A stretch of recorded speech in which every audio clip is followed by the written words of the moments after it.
Hey, Luke here from Flukes Kitesurfing. Welcome to today's video. In this video we're going to unbox the new PAIA double skin ParaWing from Boardriders Maui. So we'll open up the box, see what's inside, and then we'll get it on the water and also give it a test, and I'll give you my first impressions, how it compares to the single skin ParaWing that I've been riding and how it feels generally. So let's get into it. So I've just received this box from Boardriders Maui and I'm really excited to test this model out. The double skin, I think, is going to really work for my riding style a lot more. Coming from a kite surfing background, I really want to just tack up wind and then do my downwind run. It's back to the position where I started, and so I think this is going to be the tool for it. So I'm really excited to test it out. Awesome.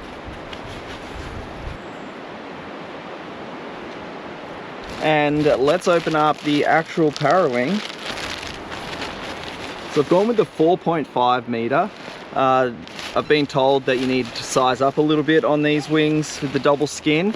So I've gone a little bit bigger than my other ParaWing. My biggest was a 4.2 meter.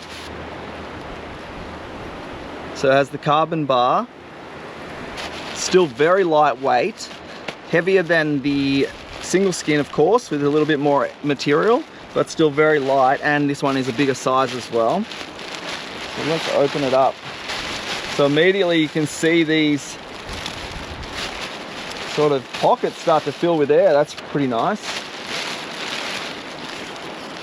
There we go, a little positive reinforcement on the front of the leading edge there. And then I've actually got the Ka'a model here as well, so we'll compare it in a second. But you can see, same really nice build quality here. Everything looks really well put together. It's got sort of a rigid line in there that is obviously to hold this leading edge open and keep that airflow flowing through into the leading edge there. The blue lines connect to the front leading edge of the wing. So I found that to be pretty easy untangling on the same color coded for the other models. If we look at the trailing edge, even though it has the double skin, they're open at the trailing edge as well, so that water can essentially drain straight through there. So the air will be rushing through there, but the water will also be able to drain out of there for relaunching. So yeah, really excited, like I said, to actually test this one out. It's still quite light, obviously more material, and I'm curious about how it feels when it gets wet, if that changes the flight dynamics of it. But the main thing I'm really excited about is just turning it upwind and trying to ride upwind, and like I said, ride back downwind from an upwind point that I can get to, so I can come back to that same spot. And so really excited for this model for that exact reason. So looking at the bar itself, very lightweight carbon bar with a nice soft grip handle. I've found that I do a lot of riding with my split hand over the front of the front lines to sort of take a lot of the pressure into the front lines. So I fly off the front lines a lot. So I'll be curious to see if this model does that same thing. But one thing that is different is it doesn't have the yoke that joins the front and the middle lines like the other models do. So the other bar on my Ka'a model has this sort of yoke system here. So they've obviously decided you don't need that for the PAIA model, so they'll be curious to check that out as well. The lines are a little bit longer than the Ka'a model as well, but you can still see, you can grab it in an arm's length. So it's said to give it better flight dynamics because the longer line sort of gets it more into the wind and out of your own wind shadow and things like that. So again, very curious to try it out. And the point of difference really with the single skin and the double skin, it's all in the name of course, but you can see the single skin has the canopy, the top side of the canopy is complete, and then it just wraps around the leading edge slightly and leaves that little pocket in the front of the leading edge. And then on the underside, on the bottom side of the canopy, it has these ribs, but they just are sort of floating ribs like that join onto the lines. And then looking at the double skin, you can see we still have the top canopy, so over the top, but as it comes around the leading edge, it doesn't create its own pocket. It doesn't go all the way around. It kind of stops about halfway around the leading edge. And then we have the bottom skin on the underside, and the air of course forces into those holes and fills up all of those tubes as the ribs run from the front to the back. You can see in there the ribs, if they run front to back. Now, some of them have holes in them. So that's actually not a complete rib. So they're sort of like perforated down the line, but they still connect to all of the bridle lines there. So all of the lines are still connecting to those where those ribs are running down. And I feel like this is going to have way superior stability, because what's happening is similar to how a ram air kite works. Of course, air comes forcing in here and sort of gets stuck in that tube as that tube's getting smaller, and so it creates that sort of pressure outwards and creates rigidity in the wing itself. So, you know, the same way paragliding works and ram air kites work and stuff like that. So yeah, really excited to get on the water, which of course is the next step. So the wind is picking up, it's starting to look pretty good out there, so I'm gonna get ready, get it out there and do a riding test. Let's get out there. All right, so I've taken it out for a few sessions now on the lake. I haven't had a chance to do any downwinding, so I can't really give you my impression on the stowing of it, but I can tell you how it feels, how it flew, and how my general impression from just zooming around on the lake. So first off, I thought the only real way to do this is to compare it with the single skin, so how they fly differently, other than try and explain how it flies at all. But I would say that the very first thing I noticed was Greg from BRM says that you need to be flying these at around about 1 meter to 1.5 meters square meters larger than the single skin, and that was very true. I got out there was probably enough for me to fly the 4.2 meter single skin ParaWing. You know, a little bit more maybe, so I thought, okay, let's take the 4.5 meter PAIA model out, see if I can make this thing go. Haven't flown it yet, get it out of the bag, you know, have a little fly on the beach, go on the water, cannot make it go. Can't water start in that much wind, about 18 to 20 knots on the 4.5 meter. Now, other people with better skills than me probably can do that, but for me, couldn't make it happen. Went back in, got my 4.2 meter Ka'a model, single skin ParaWing, back on the water, zooming around, no problems. So I really, immediately I was like, okay, so we really do need about 1.5 meters bigger in order for me to fly the double skin. Which meant that I had to wait then until the wind was strong enough to fly my 2.9 meter Ka'a model in order to take the 4.5 meter PAIA model out, double skin, and so I waited until I had that much wind and I went out again. And so my impression first off was that this is more difficult to fly. So I found that it required more piloting finesse. You really had to pay more attention to it to get all of the cells to fill with air and not collapse, keep them all steady. You couldn't fly it as aggressively as the single skin. It didn't want to just pop back up into the sky as easily. It took more sort of, you know, slower turning to make sure you weren't collapsing wingtips. If it touched the water, it would start to, you know, if the wingtip hits the water at all, I would find that would sort of collapse it into the water. Then you'd have to relaunch it, whereas a single skin would be more likely to bounce off the water and fly again by itself. You know, I crashed into the water, it got heavy, drained it all out, and sure, you can drain it all out of the trailing edge, it drains okay, but then when you try and launch it, it's just heavier just because of all the surface tension holding all of that water on, and it takes time for that to really dry out enough and start to perform the way that it did when it was dry. And so I was thinking, wow, this is actually quite challenging.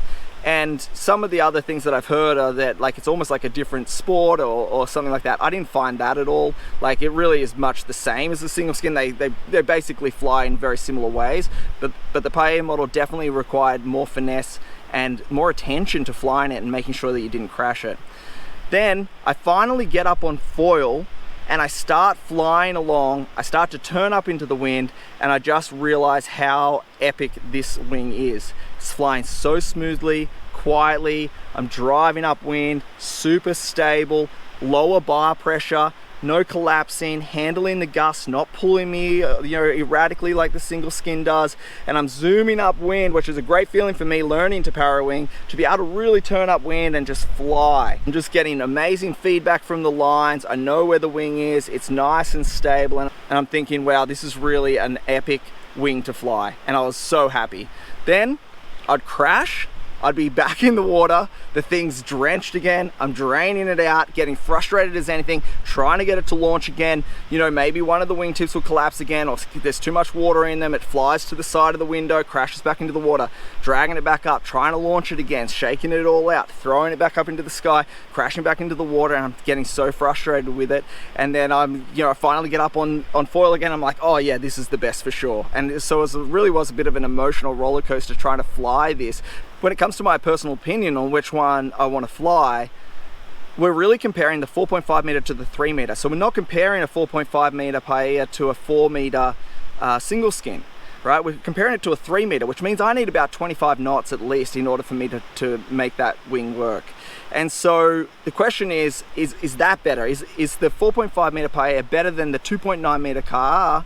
And that's the question, right? And for me personally, riding here, where I want to tack upwind first and then ride downwind, the double skin is definitely going to be my choice. So I'm definitely going to be taking it out on those days. But I don't see me being able to really handle a wing bigger than the 4.5 meter. They start to get bigger, and as they get wet, they get heavier, so you actually need more wind in order to make the thing fly, but really you've got a bigger one because there's less wind, and so it starts to get harder to fly, right? And so for me personally, I think it's almost like a high wind wing, where my 4.5 is going to be the biggest, and then I'll get some smaller ones for when it's blowing 30 knots, 35 knots, and I think that's going to be really amazing at those wind speeds, to be able to just truck up wind and then ride those swells downwind. Plus the smaller size is going to be easier to pack away.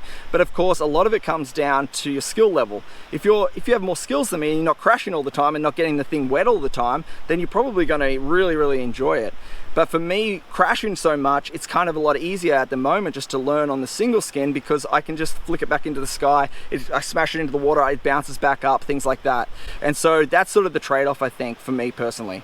One of the other comparisons that is really the bar setup, so it doesn't have this yoke design, which I really like on the single skin. I really like being able to fly mainly on the front lines, splitting my finger over the front lines and being able to control the entire wing just with that one hand. Whereas the PAIA is more similar to most of the other wings on the market, the ParaWings on the market, where you're sort of more focused on two hands. Your harness line is kind of split evenly and distributing load on both ends of the bar. Whereas on the Ka'a models, I really like just having a single line right to where that front line is and being able to toggle the power just with two fingers. So that's another noticeable difference, and maybe they'll bring that yoked bar design into other models of the double skin, I'm not sure. But I really like the bar actually on the single skin more so than on the double skin. So in conclusion, I think with all of that said, if I'm out there foiling and I'm riding up on foil, then I absolutely prefer the double skin. It's so much smoother, it's so much nicer to ride, it's so much easier to fly upwind. Like, I really like it. But if I'm going to be falling in, or I'm not going to be riding that much, so I'm just going to tack out and then ride downwind without much use of the wing, then I prefer the single skin, because it's so much easier to redeploy, it wants to fly, it's so much smaller to pack down, there's so much less material with it. So I think any advice that I could give would really be that it's going to come down to what type of riding you're doing. I wouldn't necessarily want a full quiver of just one. I really like having the combination. So if I've got enough wind and I'm going to tack up wind, then I'm definitely going to want to be on the PAIA. But if I want to come in and switch out to a single skin because I need to get more power out of the wind that I have, and that's what I'm doing at the moment. So if I don't quite have enough for the PAIA model, if I need a little extra power, I come and grab the 4.2 meter Ka'a model, because I know that's going to give me that little bit extra to be able to get up onto foil. So it's really going to come down to a matter of preference, and how big a wing you're willing to fly as well, and how much skill level you have. So how often you're going to be crashing it, how often you're going to be stowing it. All of those things are going to come into play whether or not, you know, the model that's going to be best for you. So anyway, that's just my thoughts on it. I'm still learning to ParaWing, so I know that there's a lot more that goes into it when you start riding bumps, riding downwind, trying to stow it, trying to unpack it, trying to launch it while you're still on foil, things like that I haven't experienced yet. But I thought I'd just share with you my thoughts so far on how it's going for me, learning on the two different types. I've got them both, same brand, back to back, going out separate sessions over and over and really comparing them, and that is what I've found so far. So anyway, Luke here from Flukes Kitesurfing. Hopefully that video was helpful, guys, and I'll see you in the coming video.